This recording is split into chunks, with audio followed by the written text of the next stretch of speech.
Hi friends, Nagabhushana, Malaika Vasupal hero హీరోయిన్లుగా నటించిన Vidyapati cinema Telugu dubbing ఈ రోజు రిలీజ్ అయింది. ఈ సినిమాని కన్నడ స్టార్ హీరో డాలి ధనంజయ నిర్మించడం విశేషం.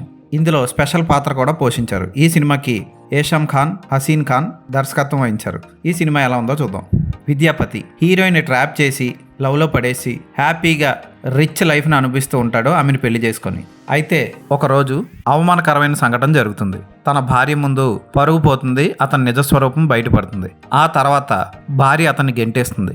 బయటికి వెళ్ళిపోయిన విద్యాపతి తిరిగి తన భార్య ప్రేమని పొందడం కోసం, తన తండ్రికి జరిగిన అవమానానికి ప్రతీకారం తీర్చుకోవడం కోసం ఏం చేశాడు అన్నదే కదా. నాగభూషణ విద్యాపతి పాత్రలో చాలా బాగా చేశాడు. ఫస్ట్లో కొంచెం ఓవర్ యాక్షన్ చేస్తున్నాడు అనుకుంటాం, కానీ మెల్లిగా అతని పాత్రలోకి సీరియస్గా ఇన్వాల్వ్ అయ్యి చాలా చక్కగా చేశాడు. ఆయన పాత్రని చాలా బాగా నటించాడు. అతను మంచి ఫ్యూచర్ ఉంటుంది ఇతనికి. ఇక హీరోయిన్